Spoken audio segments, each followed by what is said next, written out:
আমার প্রশ্ন ছিল, আপনারা যদি কর্মবিরতি দেন সেই ক্ষেত্রে স্বাস্থ্যসেবায় কি পরিমাণ প্রভাব ফেলতে পারে, এটা একটু যদি বলতেন।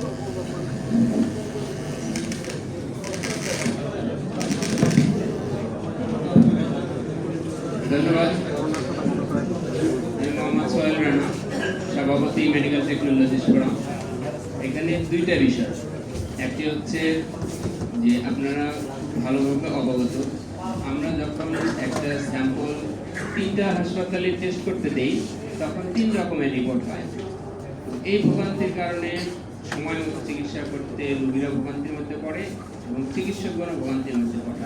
এটার মূল কারণ হচ্ছে হসপিটালগুলোতে কোনো সরকারি প্রতিষ্ঠানে কোয়ালিটি কন্ট্রোল অফিসার নামে কোনো অফিসার দেওয়া নেই। এই ম্যানেজমেন্ট না থাকার কারণে রোগীর যখন চাপ থাকে স্যাম্পল নেওয়া হয়, জরুরি কিছু ম্যানেজমেন্ট দিয়ে এর পরবর্তী ম্যানেজমেন্টের জন্য পাঠানো হয়। তো এইখানে একটা বড় ঘাটতি। আরেকটা ঘাটতি হচ্ছে যে যারা বাংলাদেশে এই যে ডিপ্লোমা আমরা সম্পন্ন করেছি, ডিপ্লোমাধারীরা কিন্তু অন্যান্য ডিপ্লোমারা আর্টস থেকে এসেছে, কিন্তু মেডিকেল টেকনোলজি একমাত্র যারা সায়েন্স থেকে আসে। তাহলে এদের যোগ্যতা এবং সক্ষমতা অন্যদের থেকে বেশি থাকার পরেও বঞ্চনা এদের বেশি। তাহলে কোর্স তারা 4 বছর করেছে, অন্যরাও 4 বছর করেছে, তাহলে তাদের দেওয়া আছে, আমাদের দেওয়া নেই। সমস্যাটা কোথায়? এটা তাদের সদিচ্ছা এবং আন্তরিকতা, এছাড়া এর বাইরে আরেকটা বিষয় হচ্ছে যে বাংলাদেশের এই যে ক্রিটিক্যাল সিচুয়েশন, মানে বাংলাদেশের না, মানে স্বাস্থ্য ব্যবস্থা, যেমন ধরুন যখন ডেঙ্গু মহামারী হয় আপনারা প্রশ্ন করেন যে এত রোগী মারা গেল কেন, আপনার কি ব্যবস্থা? এটার ডায়াগনস্টিক ব্যাপারটা যদি দ্রুত করা যেত তাহলে তো ডাক্তার সহজে চিকিৎসা দিতে পারতো, কিন্তু আপনার ডায়াগনস্টিক ডিপার্টমেন্ট তো চালু নেই। প্রত্যেক হাসপাতালে এক শিফট আপনি চালু রেখেছেন, তাহলে বিকাল রাত এই সময়গুলো কিভাবে সে ম্যানেজমেন্ট পাবে? কারণ আপনি বাধ্য করছেন প্রাইভেট সেক্টরে যাওয়ার জন্য, তো সেখানে তো সে ভোগান্তি পোহাবেই, তার মানে তাকে বেশি পরিমাণ খরচ করতে হবে। আপনারা এই বিষয়ে অবগত যে মাত্র 60 টাকা দিয়ে একটা সুগার টেস্ট সরকারি হাসপাতালে করা যায়, কিন্তু প্রাইভেটে গেলে অন্তত তাকে 350 টাকা, আর যারা কম নেয় সেখানে 250 টাকা খরচ করতে হয়। তাহলে এই যে আর্থিক খরচ, এই খরচগুলো তো সরকার চাইলেই দূর করতে পারে। কিভাবে পারে? যদি একটা হাসপাতালে ভবন আছে, মেশিন আছে, রিয়েজেন্ট আছে, শুধুমাত্র এক শিফট চালু আছে, 2 শিফটে টেকনোলজির পদ তৈরি করে নিয়োগ করার মধ্য দিয়ে কয়েক গুণ সেবা দেওয়া সম্ভব। এই সময়টা যেমন আপনি এটা ডেঙ্গু চিকুনগুনিয়া ইস্যুগুলো সমাধান করা যাচ্ছে, তেমনি এর পাশাপাশি যখন কোভিড ছিল তখন যারা 24 ঘন্টা ডিউটি করলো তাদের কি পুরস্কার দিলেন?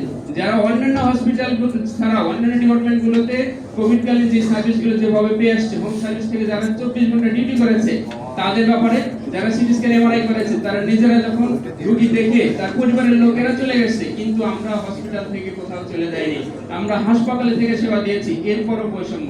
তাহলে এই কারণে আমরা বলছি যে সরকারকে বিব্রত আমরা করছি, বরং সরকারকে আরো সামর্থ্যবান এবং সক্ষম করে তোলার জন্য আমরা দাবি নিয়ে আসছি।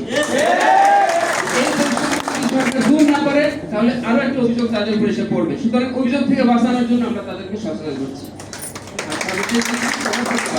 এই প্রভাব এটুকু করতে পারে যে যখন একজন রোগী হাসপাতালে যাবে, ডাক্তার প্রেসক্রিপশন করবে, টেস্ট লিখবে, সে সেখানে গিয়ে টেস্ট করতে পারবে না। যখন টেস্ট করতে পারবে না তার চিকিৎসা নিতে আরো দেরি হবে, এভাবে যদি শুক্রবার পরে আরেকদিন দেরি হবে, তাহলে এই ভোগান্তিগুলো চলতেই থাকবে। তার মানে তার চিকিৎসা সংক্রান্ত কার্যক্রম পিছিয়ে যাবে। তাহলে এটা একটা বড় ধরনের ইফেক্ট করবে।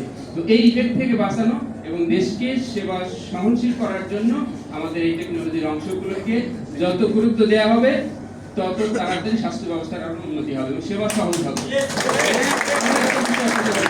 এটা ডিভাইসের জন্য যে বাংলাদেশের একমাত্র রোগ নির্ণয়ের অথরাইজড পার্সন হচ্ছে মেডিকেল টেকনোলজিস্ট, এছাড়া অন্য কেউ মেডিকেল ডায়াগনস্টিক্স এই জগতে কাজ করার জন্য উপযুক্ত নয়। দ্বিতীয় হচ্ছে যারা কনসালটেন্ট প্যাথোলজিস্ট, এই অংশটা মাঝখানে যে অংশগুলো আছে সেগুলো কিভাবে করে, এগুলো নিয়ম বহির্ভূতভাবে চলতেই থাকছে, যে কারণে অযোগ্য অদক্ষ লোকের মাধ্যমে এই ব্যবস্থাগুলো চলতেই থেকেছে।